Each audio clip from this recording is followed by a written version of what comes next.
Muy buenas tardes a todos, bienvenidos al mundo de lo desconocido. El día de hoy les vamos a hablar sobre la genética como factor primordial para el surgimiento de la diabetes tipo 1. A continuación, diferentes compañeros les vamos a hablar acerca de este maravilloso tema. Nuestro contenido es el siguiente: introducción, palabras claves, la célula beta en la diabetes, complicaciones anatómicas, comunicación médico-paciente, bibliografía y por último, la conclusión. Para iniciar, tenemos como introducción que el cuerpo utiliza la glucosa para proporcionar energía, pero necesita de la participación activa de la hormona de la insulina para poder realizar sus diferentes funciones, ya que esta es la direccionada al transporte de azúcar a partir del torrente sanguíneo hacia las diferentes zonas del cuerpo. Es producida en el páncreas, por ende se encuentra en las células llamadas beta, cuya función es elaborar esta hormona. La deficiencia y el aumento de esta secreción genera una enfermedad a la cual se le denomina la diabetes. Principalmente se desarrolla en los jóvenes y en los adultos. Esta enfermedad se puede obtener por causas medio externas o por problemas hereditarios. El objetivo general de nuestro artículo es darle a conocer a las personas cómo interviene la genética en la diabetes. Esto en base a diferentes áreas y con criterios investigativos. Hacemos todo esto para ver cómo afecta tanto física y psicológicamente a los pacientes que padecen de la diabetes tipo 1. Al momento de realizar nuestra investigación surge una pregunta: ¿la diabetes es hereditaria? La respuesta es sí. Esta tiene un factor hereditario, es decir, el hecho de que alguno de los padres que tenga esta enfermedad aumenta mucho el riesgo de que sus hijos puedan padecerla, pero de igual manera involucra los factores ambientales y genéticos. Estas palabras se hicieron con el fin de dar a entender mejor lo que queremos manifestar en los textos y así su comprensión pueda ser un poco más fácil. A continuación, pues empezaré diciendo las palabras que nosotros creímos que podían tener un poco más de dificultad y así pues dar a conocer como qué son o qué quiere decir cada palabra. Islotes es un conjunto de células situadas en el páncreas que son las encargadas principalmente de producir hormonas como lo son la insulina y el glucagón. Las células beta son células beta que producen insulina, que es una hormona que controla el nivel de glucosa, y pues ya sabemos que la glucosa es un tipo de azúcar en la sangre. Y estas células se encuentran en el páncreas, dentro de grupos de células que se denominan islotes. La interleucina se denomina interleucina a un conjunto de proteínas que son sintetizadas y expresadas por leucocitos, específicamente por los linfocitos TCD4 y por los histociositos, y estos tienen como una función principal hacer una intercomunicación o servir de mensajeros. Otra que también nos pareció interesante es la osteoartropatía. Esta se encarga principalmente de la destrucción osteoarticular que puede ocasionar infecciones o perforaciones. Y la vasculopatía es una manifestación musculoesquelética. Buenas tardes, mi nombre es María Alejandra Salcedo Hernández y pues hoy les voy a hablar del papel de las células beta en la diabetes tipo 1. Hay muchas hipótesis que dicen que la diabetes es una enfermedad que puede involucrar muchas acciones y fallas reguladoras en nuestro organismo. Pues estas acciones o fallas, las principales y las que más se conocen son la hipoglucemia y la hiperglucemia. La hipoglucemia es el nivel de azúcar en sangre muy bajos y la hiperglucemia el nivel de azúcar en sangre muy alto. A la hora de realizar estudios, se ha evidenciado que antes de manifestar a nivel clínico los anticuerpos dirigidos contra los antígenos de las células beta son detectables. Al inicio de este padecimiento, a causa de la apoptosis de las células B, los islotes secretores de insulina mediada por las células T van a mostrar una hiperexpresión del MHC, complejo mayor de histocompatibilidad. Muchos de esos islotes pues van a estar infiltrados por las células inmunitarias. Y el fluido inmunitario también va a estar compuesto principalmente por las células TCD8. Estas células son las citotóxicas, pero sin embargo también van a estar presentes las células TCD4, que son los linfocitos, las células beta y las células del sistema inmunitario innato. Con base a esas observaciones pues, que se realizaron y se estudiaron, se concluye que la alteración manifestada pues en este caso va a establecer que las células beta son destruidas por las TCD8, las citotóxicas. Estos organismos son autorreactivos y pues la aparición de los síntomas de la enfermedad es quien va a marcar el inicio de ella. Pero pues, incluso todavía no está claro en sí cuál es el responsable del daño de las células beta. Sin embargo, estudios han señalado y revelado que la diabetes tipo 1 es 50% genética. La genética va a determinar la tendencia que tiene una persona para desarrollar TD1, pero el entorno va a proveer el detonante para la aparición de dicha enfermedad. Y el fluido inmunitario también va a estar compuesto principalmente por las células TCD8. Estas células son las citotóxicas, pero sin embargo también van a estar presentes las células TCD4, que son los linfocitos, las células beta y las células del sistema inmunitario innato. Con base a esas observaciones pues, que se realizaron y se estudiaron, se concluye que la alteración manifestada pues en este caso va a establecer que las células beta son destruidas por las TCD8, las citotóxicas. Estos organismos son autorreactivos y pues la aparición de los síntomas de la enfermedad es quien va a marcar el inicio de ella. Pero pues, incluso todavía no está claro en sí cuál es el responsable del daño de las células beta. Sin embargo, estudios han señalado y revelado que la diabetes tipo 1 es 50% genética. La genética va a determinar la tendencia que tiene una persona para desarrollar TD1, pero el entorno va a proveer el detonante para la aparición de dicha enfermedad. Beta son destruidas por las TCD8, las citotóxicas. Estos organismos son autorreactivos y pues la aparición de los síntomas de la enfermedad es quien va a marcar el inicio de ella. Pero pues, incluso todavía no está claro en sí cuál es el responsable del daño de las células beta. Sin embargo, estudios han señalado y revelado que la diabetes tipo 1 es 50% genética. La genética va a determinar la tendencia que tiene una persona para desarrollar TD1, pero el entorno va a proveer el detonante para... Buenas tardes, mi nombre es Miguel Ángel Ruiz Castillo. Como mis compañeros ya han mencionado diabetes en diferentes tipos de áreas, pues ahora vengo a dar a conocer yo un poco sobre lo que pasa en la diabetes en relación a la bioquímica. Cuando hablamos de bioquímica, en diabetes podemos imaginar las diferentes rutas metabólicas, los procesos que realiza el cuerpo o los diferentes tipos de conceptos que ya hemos adquirido a lo largo de este primer semestre.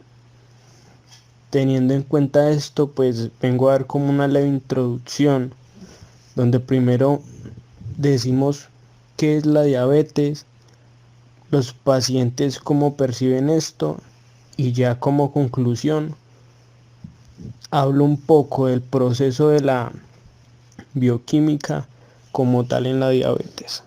Hablando como tal de la bioquímica en la diabetes, se puede decir que en pacientes que padecen diabetes tipo 1 la insulina es deficiente y como consecuencia de esto hay destrucción de un tipo de células, las células beta, debido a que las células A del páncreas son funcionales en estos pacientes.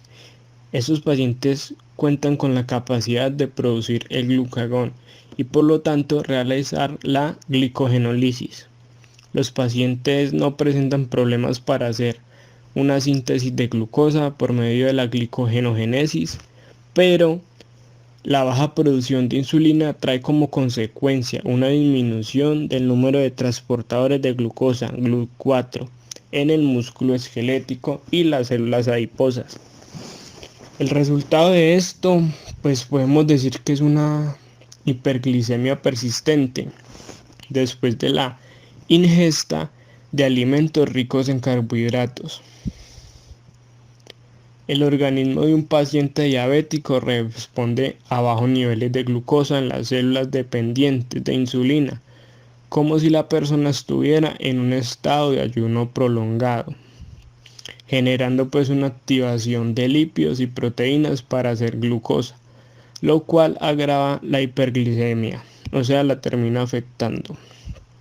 El proceso ya bioquímico, hablando pues de bioquímica en diabetes, es una interacción con diferentes reacciones y procesos desencadenados en el cuerpo, con la afectación de cada uno de los procesos requeridos en diabetes, como por ejemplo en el caso del tejido adiposo, es que éste se empieza a movilizar sus lípidos y sus ácidos grasos y el glicerol libre se une a unas lipoproteínas plasmáticas que luego son transportadas hacia el hígado. Pues adicionalmente a esto, la ausencia de insulina disminuye la entrada de aminoácidos en las células musculares, lo que incrementa un catabolismo en las proteínas. Posterior a esto, los aminoácidos glucogénicos liberados por la proteólisis quedan disponibles para la glucogenogénesis hepática, que genera un balance negativo de nitrógeno. Este balance negativo de nitrógeno conduce a un agotamiento de proteínas y a un desgaste tisular. Podemos concluir que la eliminación de la insulina es el paisaje hormonal del cuerpo humano, que provoca un desajuste que después se traduce en un primer impacto en la acumulación de glucosa en el torrente sanguíneo. Esta hormona trabaja en el entramado del metabolismo humano. Especialmente podemos decir que trabaja en el anabolismo de los hidratos de carbono y las unidades principales de estos son los azúcares y algunos de los más importantes, pues como todos conocemos, es la glucosa. En condiciones normales, la insulina estimula la descomposición de la cadena de glucosa o glucólisis y permite obtener a las células la energía para realizar sus actividades.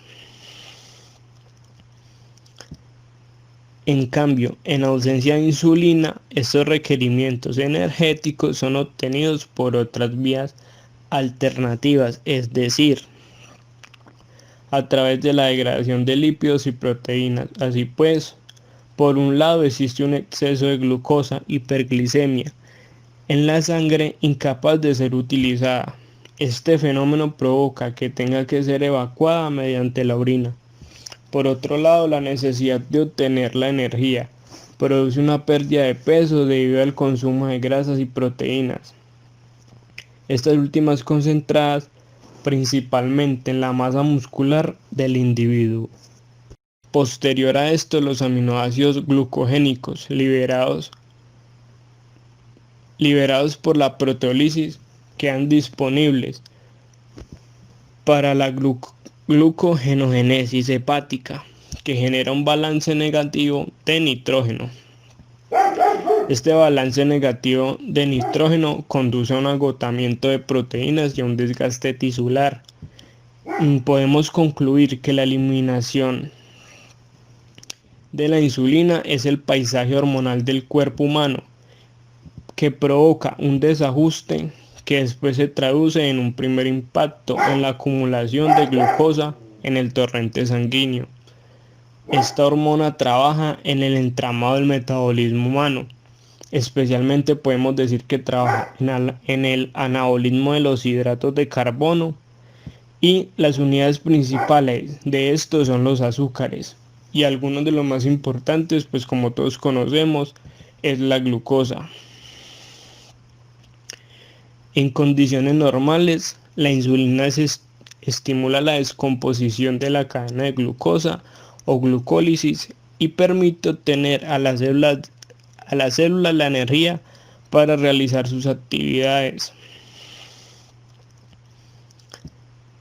En cambio, en ausencia de insulina, estos requerimientos energéticos son obtenidos por otras vías alternativas, es decir, a través de la degradación de lípidos y proteínas. Así pues, por un lado existe un exceso de glucosa, hiperglicemia, en la sangre incapaz de ser utilizada. Este fenómeno provoca que tenga que ser evacuada mediante la orina. Por otro lado, la necesidad de obtener la energía produce una pérdida de peso debido al consumo de grasas y proteínas. Estas últimas concentradas principalmente en la masa muscular del individuo, o glucólisis, y permite obtener a las células la energía para realizar sus actividades. En cambio, en ausencia de insulina, estos requerimientos energéticos son obtenidos por otras vías alternativas, es decir, a través de la degradación de lípidos y proteínas. Así pues, por un lado existe un exceso de glucosa, hiperglicemia, en la sangre incapaz de ser utilizada. Este fenómeno provoca que tenga que ser evacuada mediante la orina. Por otro lado, la necesidad de obtener la energía produce una pérdida de peso debido al consumo de grasas y proteínas. Estas últimas concentradas principalmente en la masa muscular del individuo, en la sangre incapaz de ser utilizada. Este fenómeno provoca que tenga que ser evacuada mediante la orina. Por otro lado, la necesidad de obtener la energía produce una pérdida de peso debido al consumo de grasas y proteínas.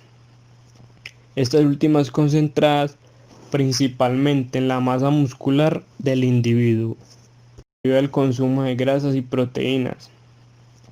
Estas últimas concentradas principalmente en la masa muscular del individuo, principalmente en la masa muscular del individuo. Buenos días, mi nombre es Daniel Alejandro Ardila Miranda y hoy les voy a hablar un poco sobre diferentes manifestaciones que trae la diabetes tipo 1 para el cuerpo humano. La diabetes tipo 1 puede traer consigo diferentes complicaciones anatómicas, tales como manifestaciones musculoesqueléticas, osteoartropatía o entre otras. Entre las manifestaciones musculoesqueléticas podemos encontrar trastornos de tejido conjuntivo, neuropatía, vasculopatía, los cuales, de no ser tratadas de una buena manera, pueden ocasionar que aumente la evolución de la diabetes tipo 1. La osteoartropatía puede provocar la destrucción osteoarticular, que puede generar diferentes complicaciones en el cuerpo, como perforaciones en la zona plantar o incluso infecciones graves, que de este caso, llevado a medidas extremas, puede ocasionar la amputación de la zona afectada. La destrucción osteoarticular complica la polineuropatía. La polineuropatía ocasiona daños en los nervios provocados por la diabetes. La polineuropatía suele ser muy engañosa para el cuerpo humano. ¿Por qué? Porque por lo regular comienza de manera muy aguda, pero puede pasar desapercibida en la mayoría de los casos. Otra complicación anatómica puede ser la fragilidad ósea, que es afectada de manera crónica por la diabetes tipo 1, estando relacionada con la osteoporosis. La osteoporosis es una enfermedad que impide que los tejidos óseos nuevos, o sea, los tejidos que apenas fueron creados, sean insuficientes para cubrir el que ya fue eliminado. Para lograr controlar de manera efectiva la diabetes tipo 1, se le recomienda a toda la comunidad que padece de esta que investigue de manera productiva y de manera correcta sobre las diferentes complicaciones que puede traer esta para su cuerpo. Mi nombre es Gina Paula Rivadeneira y yo les voy a hablar sobre los factores que influyen en el desarrollo de padecer la diabetes. Bueno, como vemos, son diversos los factores que pueden influir para desarrollar esta enfermedad. Tenemos que la predisposición genética se ha visto altamente involucrada en varios de estos casos, pero no podemos descartar a los factores ambientales como lo son los virus, las toxinas y la dieta, los cuales también parecen tener una gran influencia en el inicio de la manifestación de esta enfermedad. Bueno, una vez la autoinmunidad contra las células beta se presenta, la destrucción autoinmune es la que da lugar al inicio de la diabetes. Bueno, cuando los autoantígenos generados por las células beta son procesadas por las células presentadoras de antígenos en asociación con las moléculas de la clase 2 del MHC, que es el complejo mayor de histocompatibilidad, junto con la producción de la interleucina, provenientes de las APC, que las APC son unos genes supresores de tumores. Lo que esto hace es que activa las células beta para que se conviertan en citotóxicas y liberar el interferón gamma. Bueno, lo que hacen los interferones es que se van a liberar en el cuerpo como respuesta a las infecciones virales. Estos son importantes pues por lo mismo, nos ayudan a combatir los virus del cuerpo, también regular las células de reproducción y también nos ayuda a regular el sistema inmunológico. Bueno, esto también puede causar que los macrófagos sean citotóxicos. Lo que hace es que produce citoquinas contra las células B, y esto incluye pues una formación de radicales, lo que de esta manera pues activa una cascada de eventos con un aumento de estrés oxidativo, activación de apoptosis, un daño a biomoléculas, y pues todo esto junto van a desencadenar la destrucción de las células B pancreáticas, lo que va a llevar a desarrollar como tal la enfermedad de la diabetes. Buenos días, compañeros, mi nombre es Miriam Estefany Medina Mena.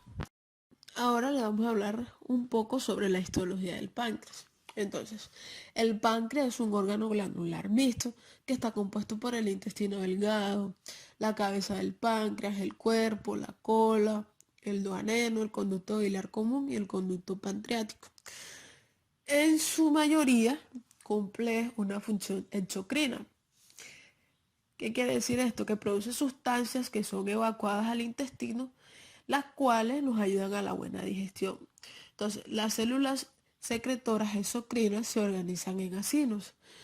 ¿Qué son los acinos? Es un conjunto de células que se localizan en el páncreas y son las responsables de crear el jugo pancreático, el cual a su vez es el encargado de la digestión de los alimentos. Entonces, el resto del páncreas cumple una función endocrina. Entonces, las células están dispersas por todo el órgano.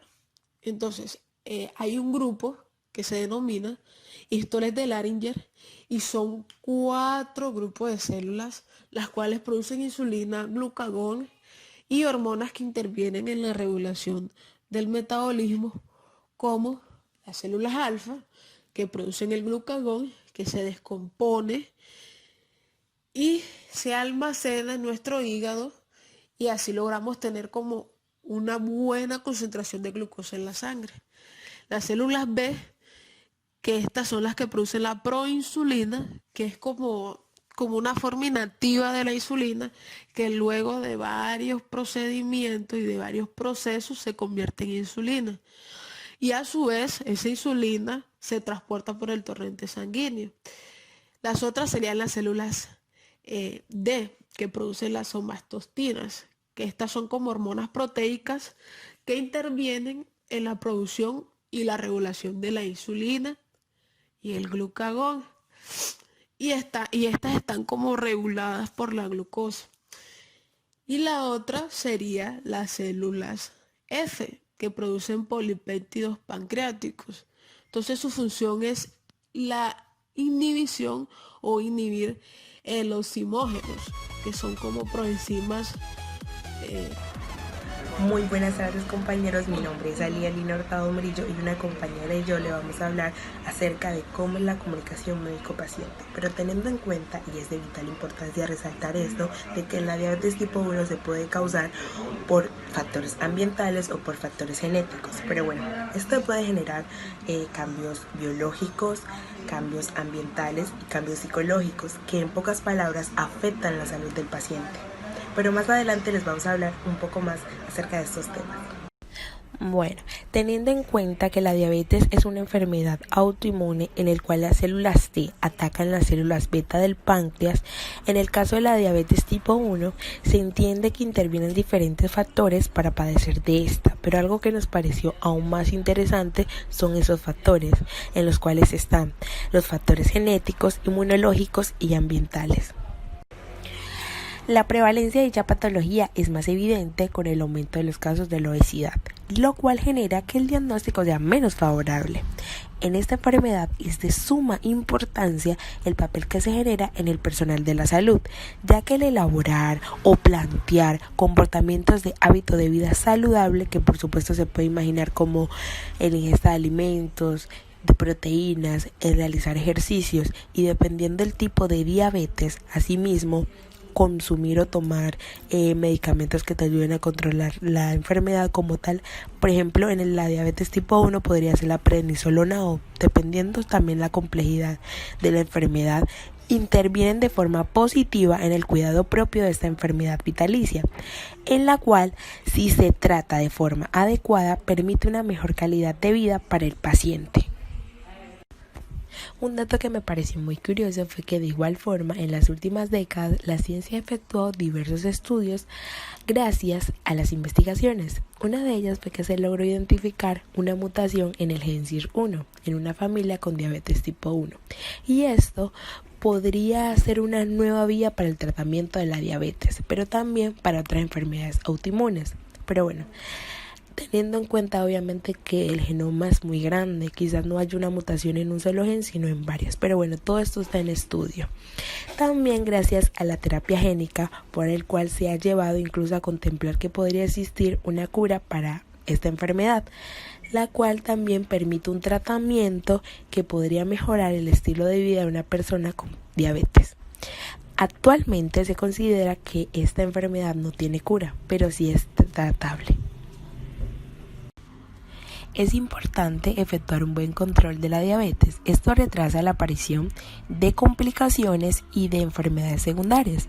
A su vez, mejora la calidad de vida del paciente. El control de la enfermedad depende fundamentalmente de la realización de un buen tratamiento, como decíamos anteriormente, que es la dieta, el ejercicio y el buen suministro de los medicamentos. Se trata de un régimen de vida que supone ciertas renuncias, especialmente duras para las personas jóvenes y que a corto plazo no se aprecian grandes beneficios, lo que hace más difícil el seguimiento. Esto es una de las razones que hace relativamente frecuente el incumplimiento terapéutico. Uno de ellos son los problemas con esta enfermedad crónica y hace que deserten la eficacia y la efectividad del tratamiento. Cerca del 50% de las personas con diabetes no cumplen de una manera adecuada su terapia. Por eso se necesita que haya una educación diabetológica en parte fundamental a la hora de hacer cambios en el estilo de vida, en el cumplimiento terapéutico y en la capacitación del paciente para el manejo de la enfermedad, conllevando al conocimiento y a la motivación y el autocuidado de sobrellevar la enfermedad. Buenos días, mi nombre es Amy Hurtado y como decía mi compañera Lía, esta enfermedad también causa daños psicológicos y es por esta razón que debemos tener una buena comunicación al momento de diagnosticar dicha patología. Con esto me refiero a tener una relación médico-paciente adecuada en donde las personas que padecen de esta afección tengan como el conocimiento de cada aspecto que puede contraer esta, ya que se ha observado en muchísimos casos de pacientes diabéticos que en sus primeras etapas, como después del diagnóstico, experimentan confusión y dificultad para manejar y aprender a vivir con este nuevo cambio en su vida. Esto es debido a que cuentan con una información totalmente errónea sobre esta enfermedad y en consecuencia de esto se generan momentos en los cuales las personas padecen depresión, ansiedad y hasta llegan al punto de sentir culpabilidad contra sí mismos por no haberse cuidado lo suficiente. Es por este motivo que es de suma importancia que los médicos o el personal de salud pongan como en contexto a sus pacientes desde lo más mínimo hasta lo más complejo que puede causar dicho trastorno. Cabe resaltar que las familias o bueno, las personas cercanas a estos pacientes diabéticos también cumplen un papel supremamente importante en la vida o en este proceso nuevo. Los pacientes que peor cumplen con las pautas marcadas por el médico suelen ser los que no entienden o no asumen su enfermedad, así como los ancianos, las personas mayores que viven solas o bien sea los jóvenes. El escaso cumplimiento terapéutico también se da en personas con obesidad e hipertensión asociada y en los que tienen alteraciones cognitivas, impedimentos físicos o problemas psicológicos. Por otra parte, los principales factores que influyen en la falta de adherencia son el olvido, la confusión en torno a la patología o el tratamiento, que en ocasiones resulta excesivamente complejo, o el temor a las reacciones adversas.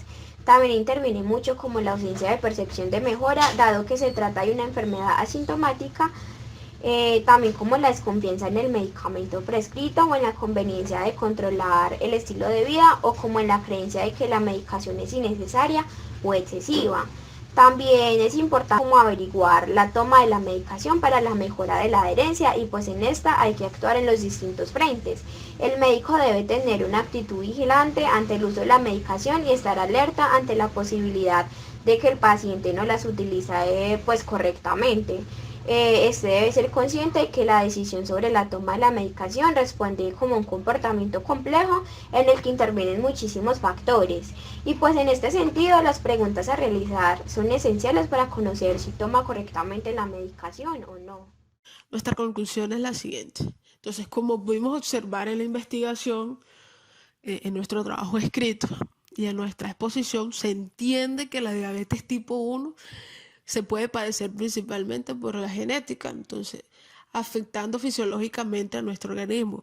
Entonces, por esta razón, el personal del área de la salud debe tener una buena comunicación con el paciente al momento de informarle de su enfermedad, ya que esto puede afectar su salud mental. ¿Por qué? Por no conocer suficiente sobre el tema. Entonces, cuando hablamos de diabetes, tenemos como esa idea errónea y pensamos que es una enfermedad que está llena de restricciones. Y sí, ciertamente tienen razón, pero si se tiene una correcta información y si se trata de manera responsable y adecuada, hay una gran posibilidad de prevenir esas complicaciones que puede tener esta enfermedad a futuro, ¿no? Entonces, se puede llevar una vida común y corriente. Estas son las siguientes fuentes que utilizamos.